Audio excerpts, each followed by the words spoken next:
Welcome to this episode of Insights and Innovators. We did one recently who did we do? No, it was Expeditionary Learning with Carl Hahn. Kurt Hahn. Kurt Hahn, Carl on the brain. So with Kurt Hahn and kind of the 7 laws of Salem as he proposed them, and outward bound and those kinds of experiences. And in this case today, we're going to be talking about Carl Rogers. My name is Chris Lott. I am the learning designer at University of Washington, Tacoma. And as Todd was mentioning earlier, I have a long background in open and global education, mostly in circumpolar north regions and stemming from Alaska, but also a long engagement with the open education community. So it's great to see people from around the globe here. I wanted to open this with what is going to probably maybe only be news to one person in here, which is a quick overview of Carl Rogers and the person-centered approach, just driving us towards pedagogy and Carl Rogers' ideas in the classroom. So feel free to tell me where I'm wrong or point out what I could be saying differently. I'm going to share my screen here with some quick slides. I'll try not to bore you too much with reading from slides, but I did want to have something here also to refer to in the video. Anywhere that you see this video, this material will have links to citations and resources and further reading and things like that. So I don't have them on the slides to try to keep them even a little bit lighter. So looking backward from pedagogy and Carl Rogers' influence of a number of pedagogies, I go back to John Dewey. Okay, and John Dewey, especially the book Experience in Education, where Dewey talks about taking an approach that's against the authoritarian kind of summative assessment, exam-driven, what I think Freire called the transactional banking culture of education, towards something that was bringing experience into an authenticity. I know that's a problematic word potentially, but authenticity of self into the classroom. So I don't think you can talk about Carl Rogers without starting from Dewey. Dewey didn't use a lot of the terminology that Carl Rogers and others have used, but the principles are all there. And what that led me to in considering this retrospectively was Carl Rogers' ideas on what growth was and what growth meant. And all highlights in here are mine. But Carl Rogers, talks about growth being something that comes from genuineness, acceptance, and empathy. And many of those things that they contain. And already, to my mind, working in higher ed now for 25 years, those are not necessarily values that we see expressed in the classroom all the time, or I would even say very often. Because even though we have moved away, in my experience over the last couple of decades, from kind of the heavily exam-based, heavily high-stakes assessment-based culture, we haven't moved that far from it. And, as we will discuss, taking these kinds of ideas wholeheartedly into the classroom, they lead to some quandaries. And one of those quandaries that I think in the classroom is this idea of unconditional positive regard. And in Rogers, that means that acceptance, refraining from judgment or criticism, which makes complete sense in the therapeutic context to me, as one who's undergone many, many years of therapy. But I'm not so sure that we don't run into some issues. I want to put a pin in this to come back to when it comes to how classrooms work and how it works when we're educators, as opposed to maybe in a therapeutic setting. Because sometimes we do have to judge in some way or affect criticism potentially in some way. In the therapeutic setting, as I understand it, this led to the idea of person-centered therapy, that you're allowing the client to lead where they need to go, what makes sense in their situation, and that you're freeing them, you're removing obstacles, you're allowing them to take responsibility. And these directly echo into the pedagogy that came out of all of this. And it makes good sense to me when I think about those primary principles.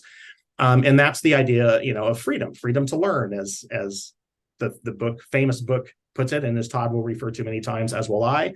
And the idea around providing permission to be curious. But again, I want to put a pin in this because as educators, we have certain educational situations where we have to not rely on more than those intrinsic interests and motivations. Like we were trying to figure out how to stimulate curiosity, and then sometimes how to corral curiosity, maybe. And so in my work, where this has come is the backward looking comes from these major pedagogical approaches. And I have to imagine anybody who's worked at any educational setting has engaged in at least the idea of active learning, and potentially in experiential learning. And within active learning, I think the four big ones in my experience and over my years in higher ed are problem-based learning, place-based learning, project-based learning, and service learning. And many of these run together. Many of them are used in parallel or collaboratively. And there are more, like the community of inquiry model and how that works with Carl Rogers' principles, that we can potentially bring up. But this is where I wanted to kind of bring things from the history of Rogers up into contemporary pedagogies and all the research that's gone into these. I mean, of course, volumes and volumes. Academics love to write books about these things, right? So lots of books about each of these. But this is where I want to end things to kind of bring us into the educational realm. Now, we have many, many people here who have much more experience than I do. Is that a relatively fair assessment of Carl Rogers' thinking that meshes potentially with the educational approaches now? The only thing I would add is that when you're talking about judgment, it's not just criticism, it's also praise.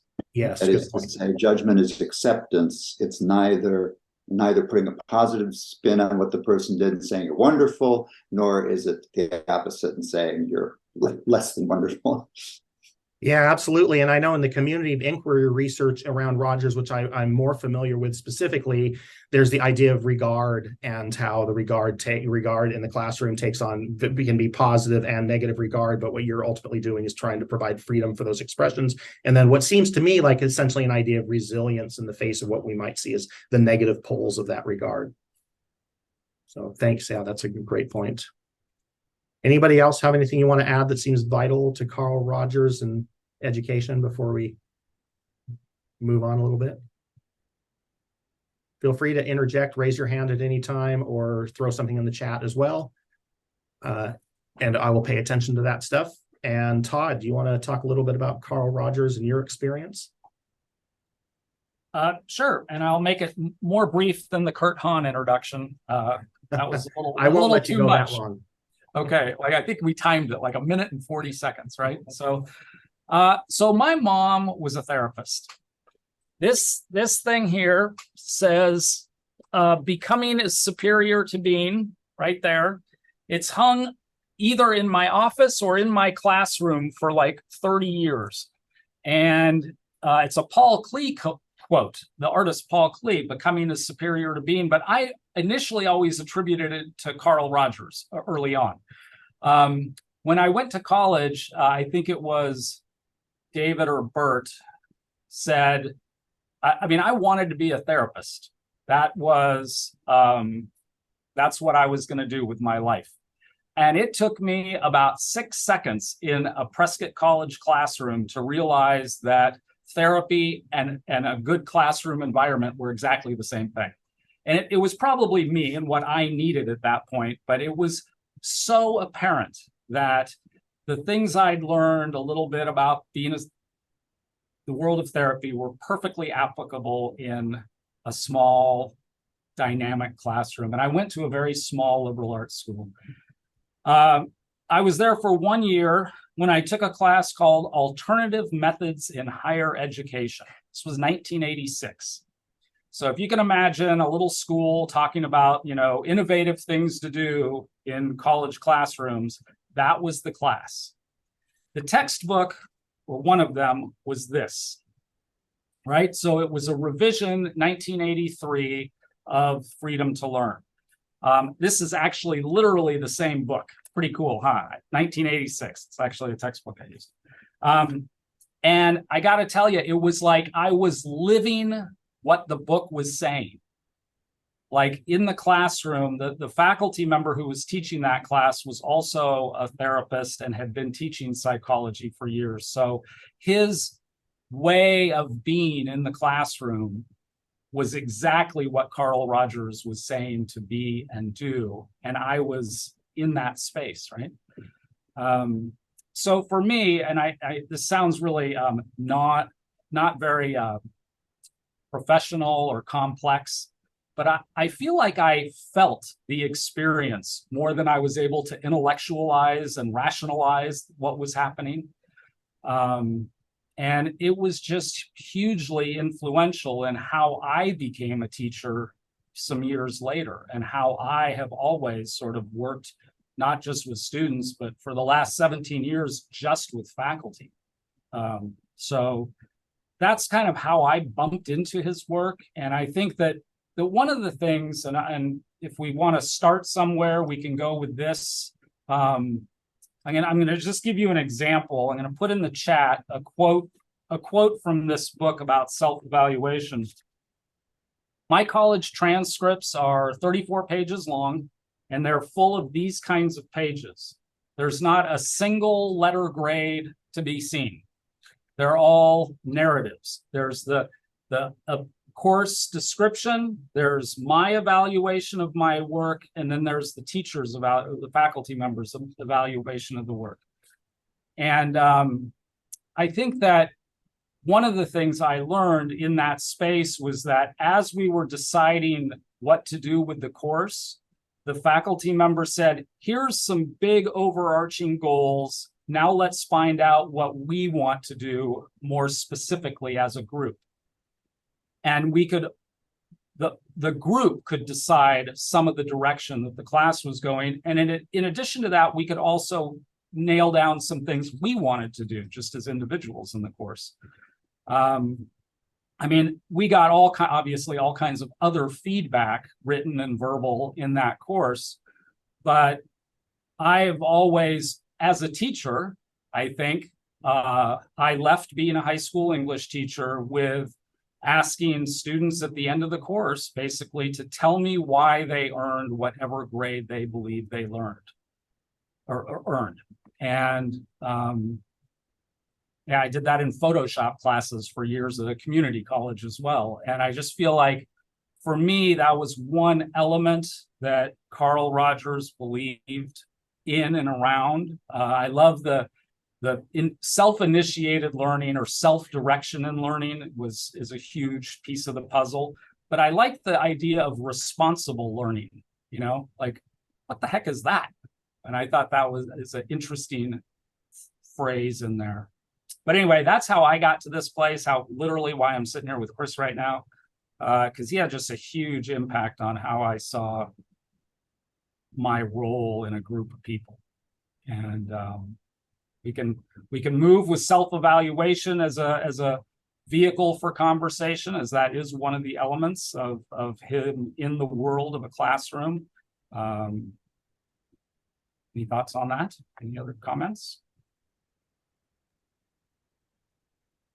And I would like to just tag on to that, as that's one lens, but also in your experience, and there's some selection bias here with this group probably, but in your experience, how often was your education engaging and approached using these principles? Like, how much of your learning was really what you would say centered on active learning and engagement, on experiential education?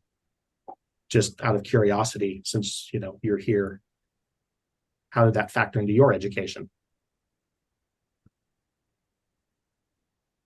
Was it common, uncommon?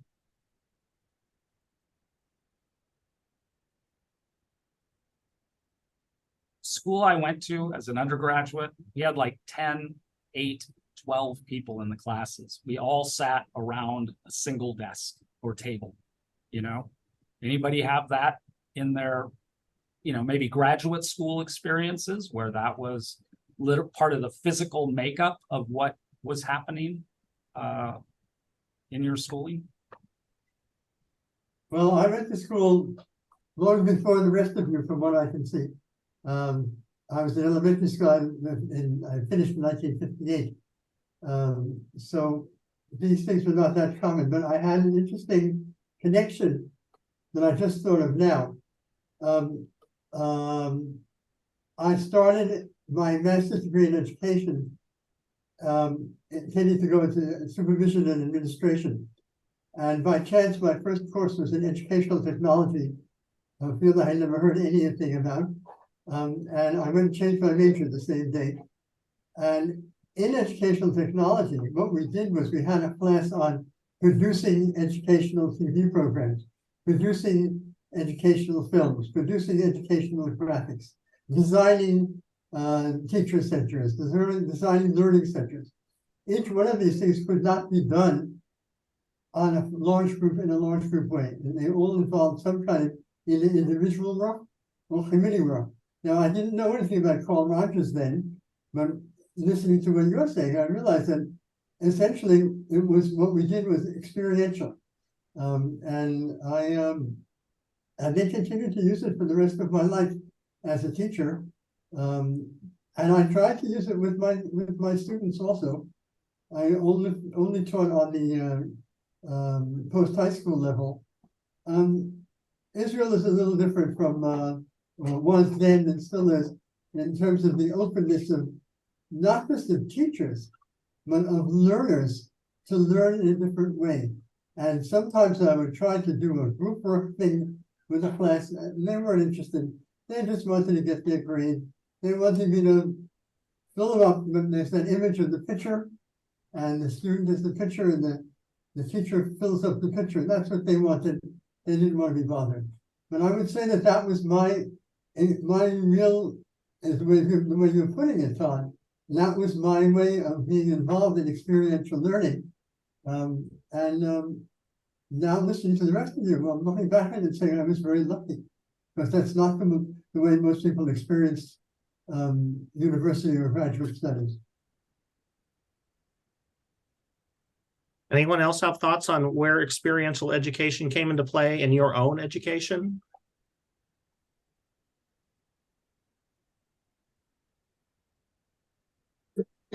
I'm curious because, you know, what go ahead, please go ahead, David. Oh, sorry, Chris. Sorry, I was sort of thinking, you know, about the idea of experiential learning, and in a way, to me, all learning is experiential.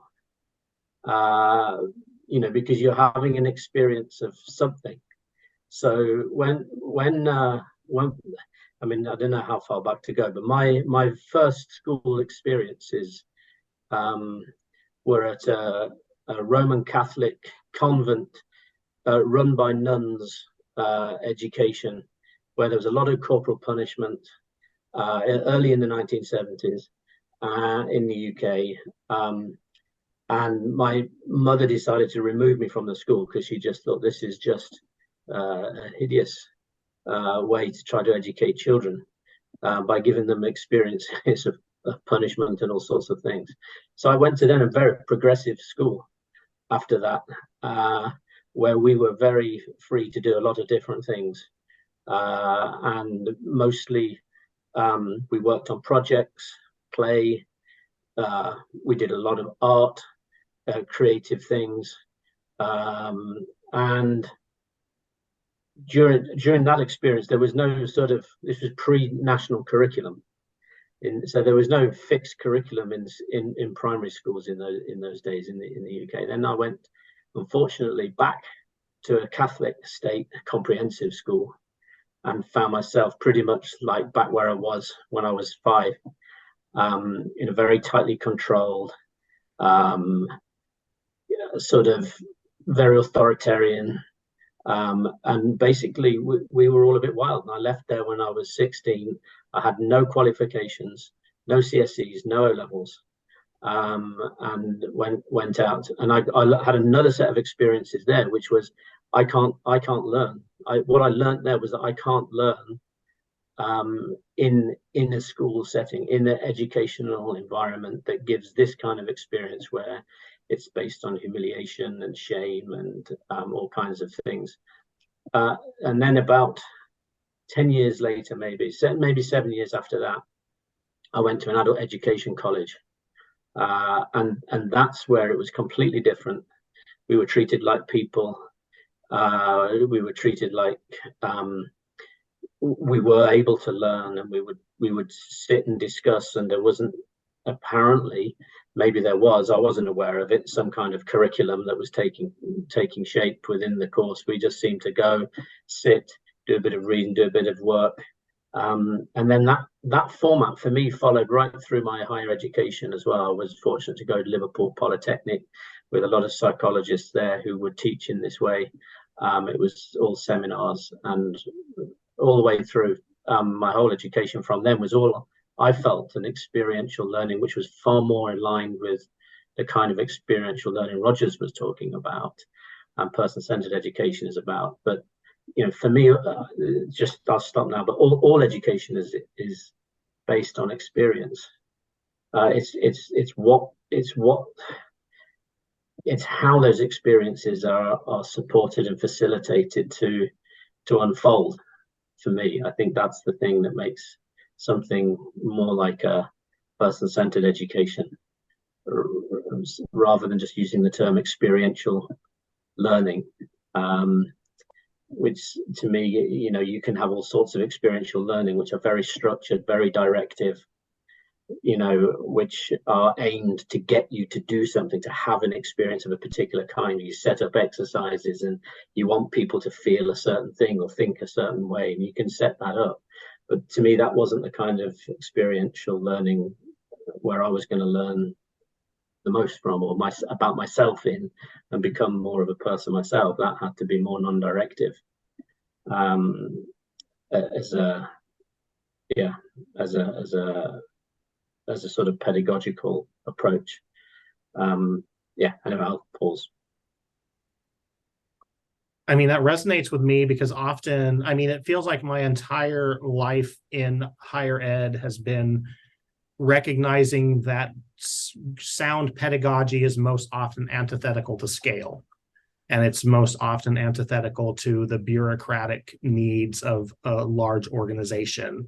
So that leads to things like, I was incredibly fortunate in that when I went to high school, I never had a class with more than 14 people in it. And my entire graduating class was 9 people. It was incredibly small. So when I went to the university, I remember the first thing in the very first class that I thought was, why are there so many people? Like, how is this going to work? Because there were 24 people in the room. And now I have, we see 40, 60, 300. But, because the way that I understood learning to be was naturally, and I feel like this ties to how children tend to learn. It's naturally exploratory. It's naturally tends to be creative. And then we kind of see that just go away as the institutions get larger and program curriculum come in and ideas of experiences but go out. But at the same time, I also agree, and in hybrid and online learning, there's been a lot of discussion and looking into those experiences, like experiential learning, as you said, doesn't have to happen outside the classroom. We're always having experiences, and you can have experiential learning inside a particular classroom, a cohort, a group, and then it's about trust and kindness and helping facilitate, I think, in a positive way, those kind of educational experiences. But of course, there are service learning and community-based learning and things that very intensively go outside of the classroom bounds. At the same time, most of us teaching are inside institutions that have certain demands. We have class sizes we don't control. We have to report grades. I mean, grading, the idea of grades at all, I think, can be problematic. And then, of course, there are various approaches to grading besides the traditional, but then those can be very hard to work with inside an institution where you may not have that control, where you have to report out in ways that are numeric. That, again, numeric evaluation is just not something that sits very well, to my mind, with a lot of sound pedagogy. So I'm curious about others' experiences in this area with their learning, with assessment, with size.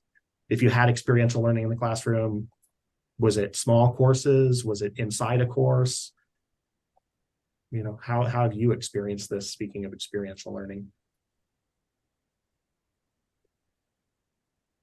I want to speak a little bit outside the box. Sure.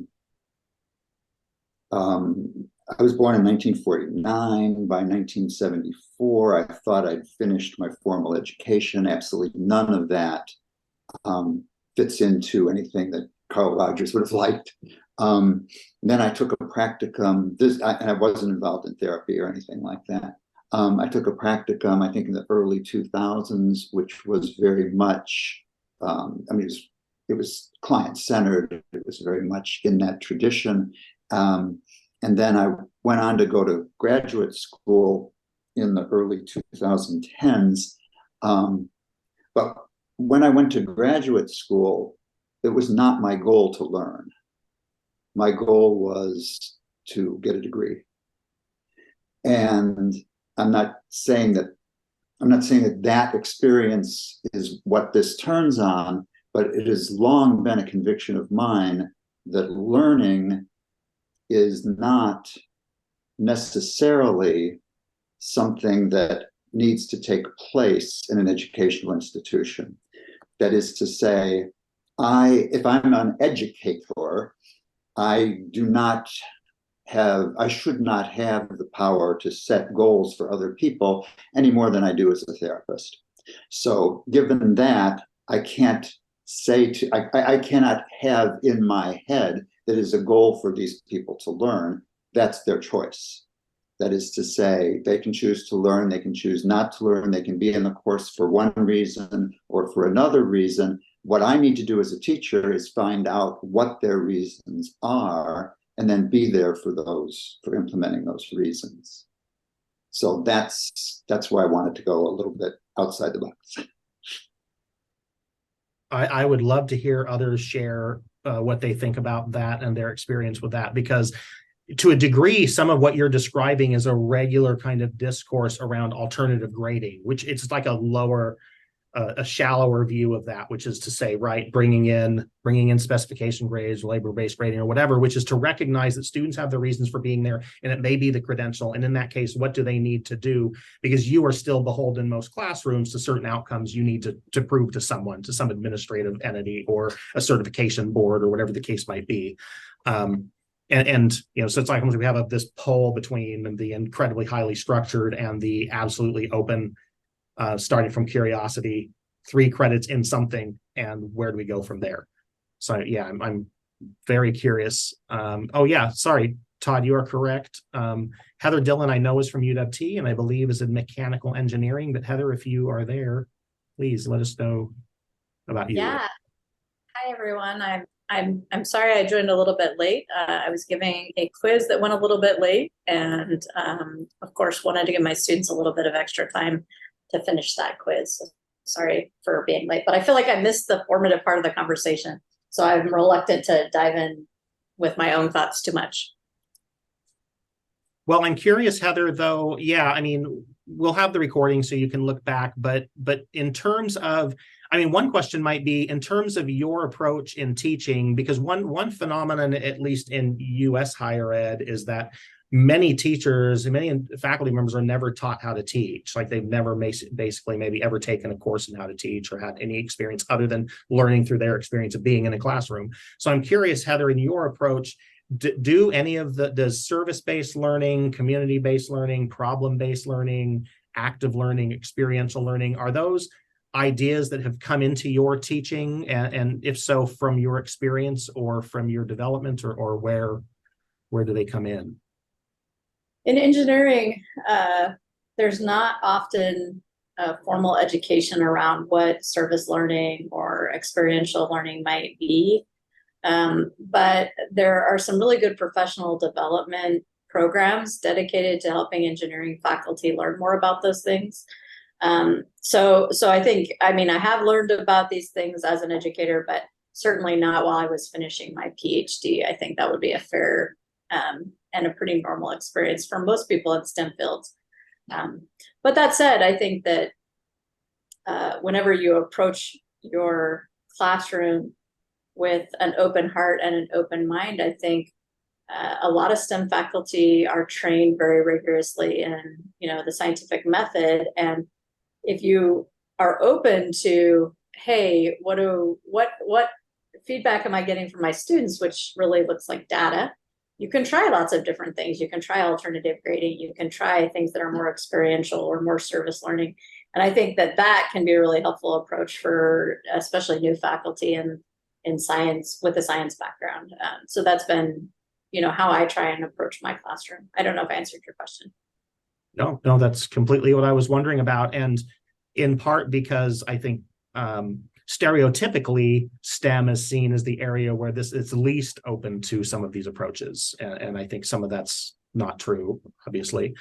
So I was just curious what your experience was with that, because, it just strikes me, somebody's surely written this book, but, the other side of freedom to learn is freedom to teach, and how much freedom you have to do it the way that makes sense to you with your kind of disciplinary area and cohort. Now, as Bert was talking, it had me thinking about, like, on one end, you come into a room and you just people learn what they want to learn, like where are you in that process, if at all the way to the structured experience. And so like we are in a situation in most cases where we need to teach a particular subject, an area of a subject. We have maybe outcomes we have to reach. We don't have that kind of freedom to teach. But even within that, we have some of these possibilities that I know you've engaged with, like alternative grading and things like that.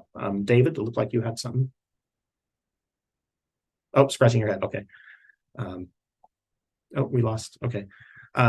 So yeah, so I mean, it's interesting to hear just how you can bring those into the classroom given the real life context. I mean, if I had my way, all classes would be around 6 to 10. We would have no grading.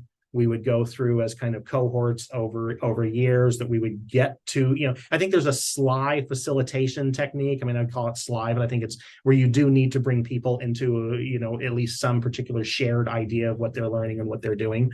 And that's what the teaching should be doing. It's facilitating that freedom, but within that, that's freedom to investigate some specific ideas. That's not the environment I work in. I don't know of any environments like that anymore. There was some ideas in the 70s to do that, that most of them died away as far as I know. But still, we try to bring these ideas into our own environments. So I'm curious, Paul, how, oh, go ahead, Dave. No, go ahead, Paul. I Were was you just going to say something, Paul? his experiences were. Ah, okay, sorry. Paul, did you want to say something? Excuse me. I was just thinking, oh, just in the nick of time, Dave. Thank you for saving me.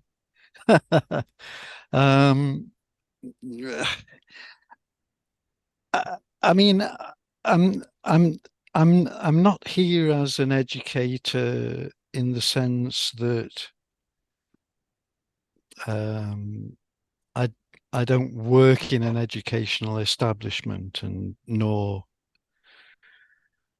have I. It's not strictly true, but it would take me on too much of a detour to make myself absolutely self-consistent. But I think basically I've become a kind of a resource-based educator, and a lot of what I've done has been about taking responsibility for my own learning and just ending up as a kind of a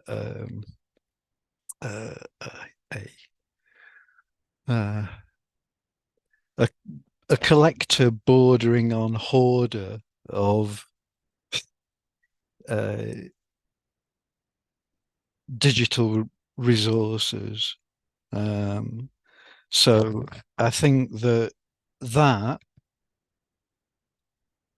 I mean, not being a digital native, but having been, you know, kind of pretty much fully compos mentis when all this stuff started to kick off.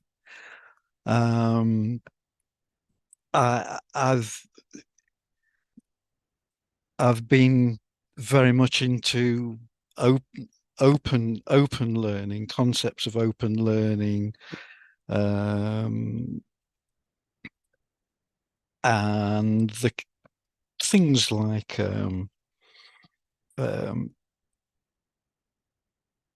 well, everything really, from free and open source software, and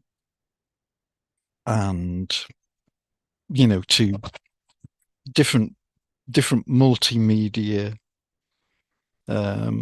but with a concentration on the written word. So books and articles have become increasingly a focus, and the other things are kind of the, you know, maybe the cherries on top. So I've built up over decades this personal collection, but I never felt that I could escape a kind of self-pathologizing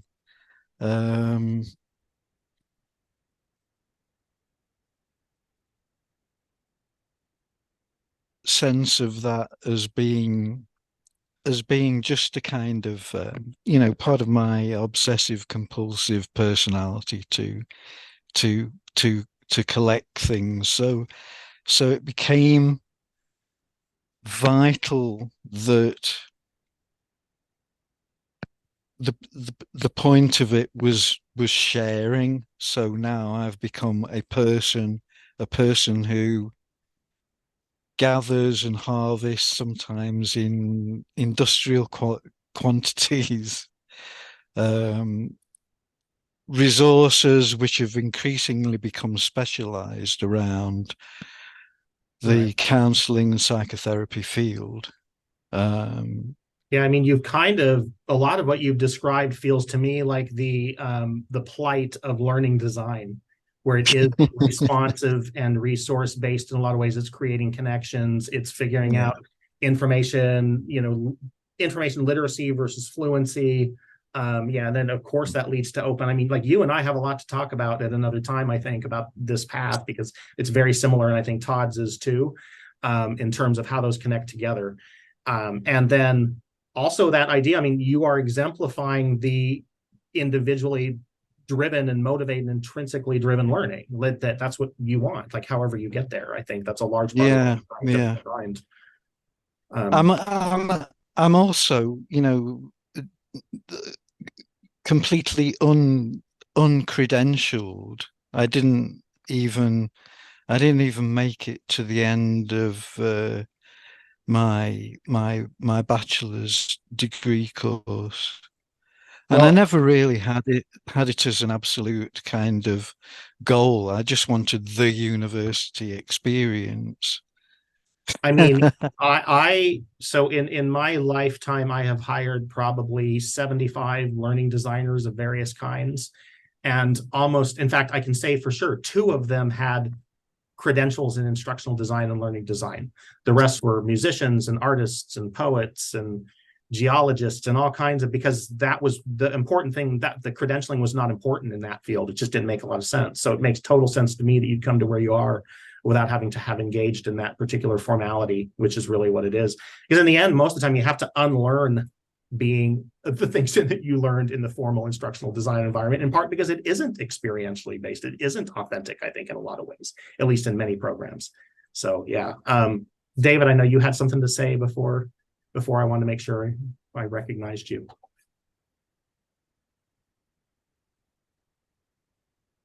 Yeah, I was thinking about what you said, Bert, about when, like, if somebody's coming for a particular qualification, to an institution, and what that means for us as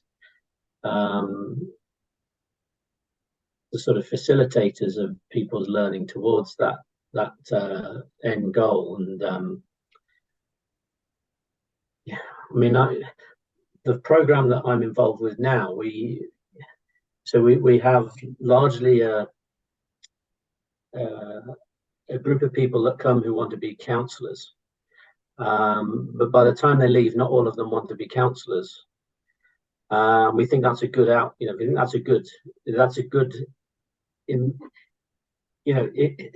that's not a bad thing, that people are coming and clearly they're changing direction, they're setting for themselves in life, and that seemed to be something that it's a real sort of joy, actually, to watch people move in whichever direction is right for them. But they let's say they sign up to that at the start, at least. So to some extent, even if they want the qualification, they have to do certain things that we've agreed with them at the very beginning. So this is I don't know, that it's like, I feel okay about the fact that people are coming for a specific outcome, because they want this bit of paper, but the learning that takes place along the way to that, I feel in our program, is very unspecified. so it just has a very broad curriculum of, we're going to talk about theory and learn about theory together. We're going to engage in practice and hopefully develop our capacities for, you know, empathy, acceptance, and genuineness.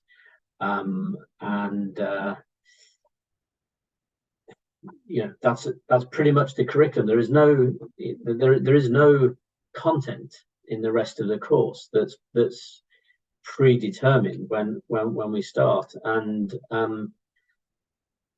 that, you know, that's sort of unusual in the counselling and therapy field. As Paul was saying about being credentialed, it's like at the moment the people who graduate from that program in the UK can still, if they chose to, get themselves credentialed as a counsellor if that's what they wanted to do.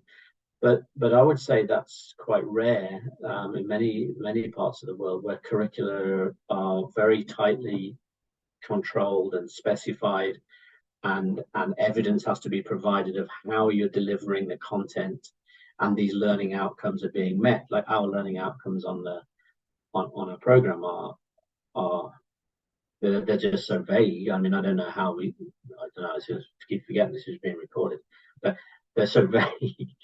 You know, it's like, you know, and we've started to put into the program about student self-assessment, as you know, and gradually creeping more of this into the design of the course. So, you know, maybe the goal one day is eventually that there'll be no formal assessment in the whole master's program. I mean, I don't know whether that would even be possible in any institution nowadays. But then the question is, can you really be a person-centered educator if you have these specific outcomes set out at the beginning, or not? Because I don't know, it seems more possible in this kind of program. I'd be interested to know, you know, Heather, about like engineering, or, you know, if you're in a school and you have a national curriculum to teach or something, it's like, well, how do you even be a person-centered educator in those kinds of environments where you know, you're so much, there's so much power in those roles over the students. So I don't know. That was what Bert shared, made me think a bit about those things. So Yeah, I mean, there's it also kind of, two things struck me as you were talking, as both of you were talking. One is that for the most part, educators, when we get together and we talk about teaching and learning, like these things resonate and make sense, and then it becomes a question often of how can we do them, or like you're asking, how can we embody it or not.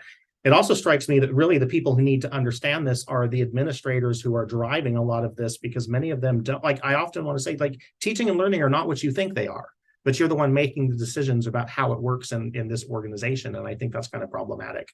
But the other thing I was thinking about too was, it's kind of like, I think about like chess. I'm an avid chess person. I like chess, but there's a difference between being a chess player and having chess in your life. I think there's a difference between being a person-centered educator and using the characteristics and ideas that inform person-centric, you know, experiential learning into other experiences.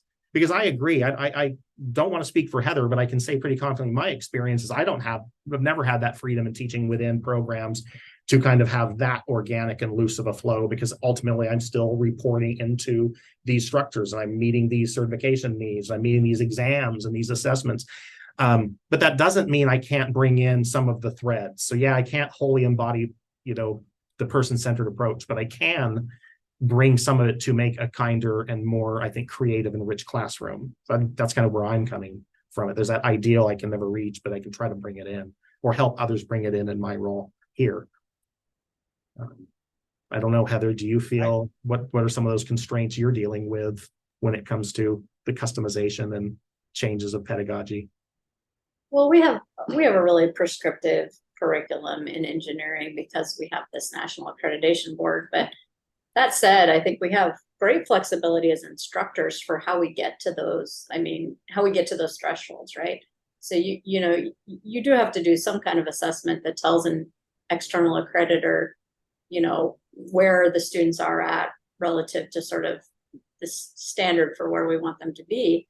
But the journey on how you get to that endpoint, you know, a student starts wherever the student starts, and how we get to this place where we're doing a final assessment of that knowledge, those two places, you know, there's a lot of room in between those to be very student-centered, to be very focused on the students' needs, and the journey itself we have a lot of control over as educators. So I think that sometimes that the National Accreditation Board gets weaponized by STEM faculty, right? You know, that's a really good, convenient excuse to say I'm not going to engage in changing my classroom practices. And I don't think that's fair to our students. I think we owe it to ourselves to hold those two endpoints, but govern the journey in a way that you know, is creative and flexible and supports our students on that journey, and every student being very different, right? So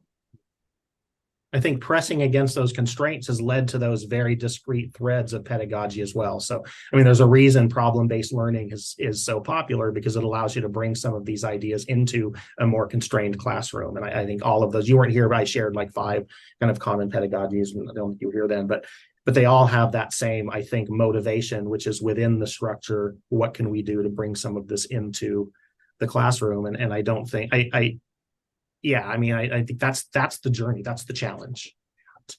I think it would be awesome to be in a place that had fewer constraints, but at the same time, I want the students who are here to have a great experience. And I want the teachers to have a great experience, or as much as they can.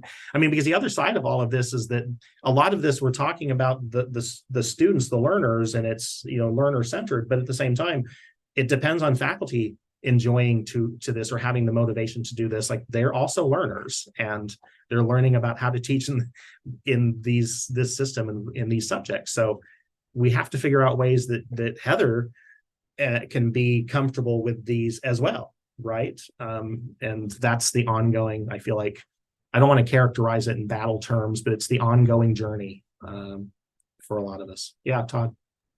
You're doing it, man. You're like doing it. You created this whole thing where we're on that journey as individuals in this little Zoom room, where we're learning more, we're reflecting more. I mean, I feel like, you know, maybe it's, yeah, on becoming a person is a good thing, but on becoming a teacher and really paying attention to the process, or that journey, and being like Paul and really reflecting, and as a good experiential learner, you're reflecting at the end of things, and you're taking the time to do that work.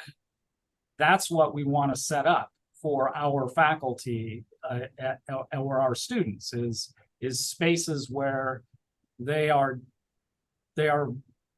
aware that they're on a journey, as opposed to, you know, just trying to get the paper or pass the test or whatever. But they're really, you know, it's the learning how to learn thing, which, you know, I feel like that was maybe overused for a long time, but it's still close to my heart in terms of how you perceive people in a room, how you work with students or faculty, honoring their place, who they are, where they are, and making sure that you're going to hug them on the whole journey, you know. I mean, that's my take on some of that. But I was thinking of that earlier because my mom was a therapist for 30 years, and I'm pretty sure for all 30 of those years, she saw a therapist, you know, and that's pretty common in the work of therapy, I believe, that the therapist sees a therapist. And what's the equivalent of that in the world of teachers, right? Like, when online learning came around, it was like, man, the best way to learn how to be a teacher in an online class is to go take an online class as a student, right? I mean, that's a great way to learn how to teach online. You learn what doesn't work, what might work, and maybe that's sort of that same version of the teacher. And there's a thread in all of these contexts where, as an educator, if you do believe that these are kind of fundamental principles that Dewey and Rogers were espousing and developing, then you have to kind of just develop a real high sensitivity to figure out where those connect with the person that you're working with or the student you're working with. So like if I'm working with someone like Heather, if we're having a discussion, it's being sensitive to, oh, that comment that might be about how in Canvas do we represent complete or incomplete grades. That might be the comment. And what I need to learn to hear is, oh, maybe what the real question here is about this evaluation process altogether.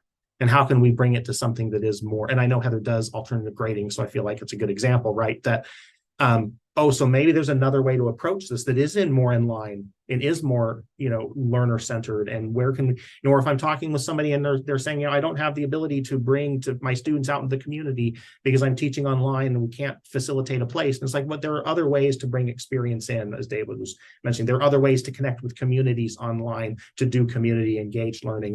But you have to be sensitive to those in this with your students as well and I don't know, I don't think it's subterfuge because you are guiding them to some degree. You're trying to find the way to help them develop and get the spark of curiosity about something.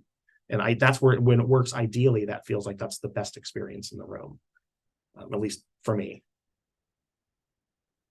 But in the end, you're still the teacher in the classroom, at least in many of our cases. I'm curious, David, we only have a couple minutes, but what you were talking about in terms of ideas that might be bringing potentially more formal pieces into your program, which may not be great. Are you in a resistance movement to keep that from happening? Is this something that's coming from outside to you? Yeah, I mean, it's kind of personal, and I think, shared. I personally am resisting any attempts to have to have specific things in the classroom from outside bodies asserting that onto us. So that might not be possible for much longer, but it's certainly something that we're still in a position to be able to do now. So fortunately, our students can individually register themselves as therapists in the UK. But there may come a time where you can only do that if you've been on an accredited course or something. And if you have your course accredited, then you'd have to have these things inside them. I suppose the thing that I kind of question for myself about all of this is about what does it mean to be a person-centered educator or facilitator of somebody else's learning? I'm reminded that it vexes me to some extent, something that John K. Wood wrote, that you can't learn person-centered about the person-centered approach or person-centered therapy by having an experience in the person-centered approach, right? And it just never made sense to me that was the case, because to me it's like the optimal learning to become a person with and those qualities of relating that might be required for being a therapist, that they're best developed in an atmosphere and environment that is really sort of, what if you were to define it, you define it by those attitudes and the conditions for learning that Roger set out. So it kind of plays a little bit into my own insecurity and anxiety about, are we being irresponsible by creating this environment where we're not specifying what people have to learn and standing up and performing in front of them and doing things just to keep them happy, because that's what they've been so deeply conditioned to believe that learning is. I don't understand I don't understand the idea that I'm with you. I feel like that is how you learn these things, is through experiencing. I mean, I try not to get spun off into the esoteric of philosophy and logics and ideas, but in the end, like the bottom practical line is, I feel like the way that you learn best to be an educator who embraces experiential education is through having experiences of experiential education. I just don't see how that's not the case, but I do understand like the forces that then come in to squash that. because the motivations for those people, I don't think the motivations typically, at least in my experience with our programs in the US, is that the motivations aren't bad. Like the people aren't like, I want to squelch good learning. I don't want experiential learning. It's that, well, we're reporting to get state funding, so we need to have these numbers, so I mean, the motivations, it's just such a misfit with education. I mean, in the end, institutions, so what I came back to with the idea of scale, institutions and educational experiences are often, to me, just antithetical to one another. Building one seems to demean another.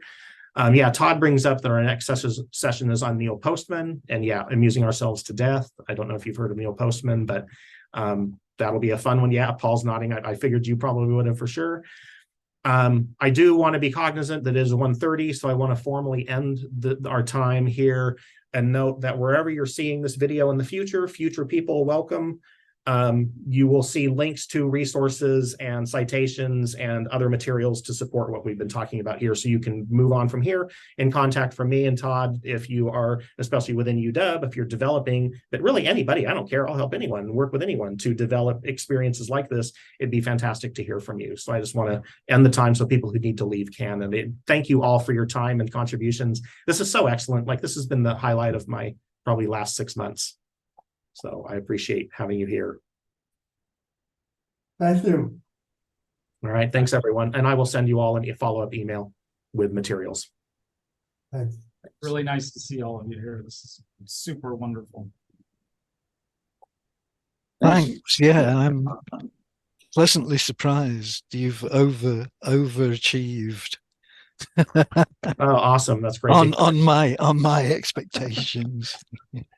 Great. Yeah. Well, I will follow up with the recordings Fantastic. and everything else. And of course, would love to hear from you individually about anything, or I know I'm going to have some questions for you, Paul, just based on some things you mentioned and probably for Okay. others as well. So I Righto. hope you don't I mind. just want to say how grateful I am to Paul for putting this out there. I would never have known that. I'm not in education anymore. I would never have heard of this. So thank you, Paul, for getting us here. Yeah, you're welcome. You're very welcome. Great to see you again. My pleasure. All right. Thanks, everyone. Thank you. Thanks. Bye. Thank you.